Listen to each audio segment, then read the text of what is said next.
Odisey, Odisey, Odisey. Hər yerdə Odiseydən danışılır. Hər yerdə qarşımıza Odisey çıxır. Sosial media, Instagram, keşfet, TikTok, mollar, hər yerdə. Deyəsən hal-hazırda təkcə bizim ölkənin deyil, bütün dünyanın Christopher Nolan'ın The Odyssey epidemiyası bürüyüb. Əslində tərcibi heç nə yoxdur. Zəngin mifoloji kütləsi olan, əsrləri aşıb gələn böyük bir kült hekayə. Nolan əlinə düşəndə ortaya çıxacaq nəticənin və yaranacaq bu ajiotajın miqyasını təxmin etmək çətin değildi. Mən də çox uzatmadan, sizi də yormadan bugün bu videoda Nolan Odyssey haqqında öz fikirlərimi bölüşmək istəyirəm. Video çox uzun olmayacaq, çünki onsuz da bu filmlə bağlı bir çox məlumatlar, bir çox videolar var YouTube'da, Instagramda və TikTokda. Bu videoda bir qədər psixologiyaya enəcəyik, filmin psixologiyasına enəcəyik, xarakterin, yəni Odyssey'in yaşadığı psixologiyaya enəcəyik. Biraz o cür dəyərləndirmə eləyəcəyik, nəinki filmin özü üzərinə. Çünki filmin özünü onsuz da bəyəndim. Bir Christopher Nolan filmi olduğu üçün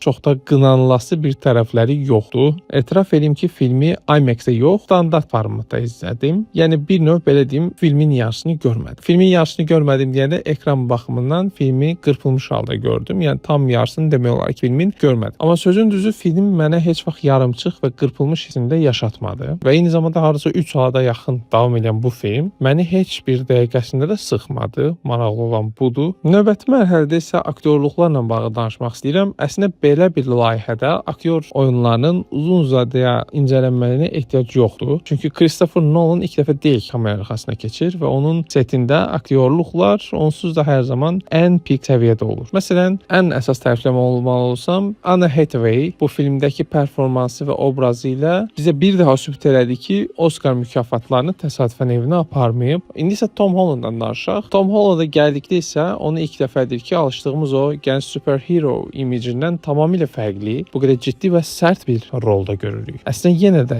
gənc rol oynayır, Odyssey'in oğlu rolunu oynayır, amma yenə də nisbətən bir ciddiliyi və sərtliyi var. Etiraf etmək lazımdır ki, çiyinlərinə qoyulan bu ağır yükün altından haqqını verərək çıxıb. Musiqilər haqqında isə ayrı bir səhifə açmaq lazımdır. Əlbəttə bir Nolan filmi gəlirsə, artıq biz əminik ki, yeni bir möhtəşəm filmlə əlavə yeni bir möhtəşəm albüm də gəlir bizlərə. Ən azı 1-2 mahnı bizim həyatımıza daxil olacağı, musiqinin bizim həyatımıza daxil olacağından hamımız əmin oluruq. Onsuz da daxilində gözəl musiqilər var idi, amma ən əsası da o sirenaların Sehirli Mistik mahnısı. Sırf o söz onsuz da TikTokda, Instagramda da trend şəklində və hal-hazırda hamı paylaşır. Filmin ab-havası ilə çox üstə düşür. Lakin bütün bu vizual və audio möhtəşəmliyin arxasında filmin əsas sütunundan danışmaq istəyirəm indi. Onun dramaturgiyası və insan psixologiyasının dərinliklərinə enməsindən danışmaq istəyirəm. Nolan Odysseyanı sadəcə mifoloji canavarlarla, tanrıların qəzəbi ilə mübarizə aparan bir adamın hekayəsi kimi çəkməyib. O qeydənizindəki hər bir adanı insanın daxili psixologiyasının bir dayanacağına çevirib. Baxın, Lotos yeyənlərin adası. Bu müasir insanın da tez-tez sığındığı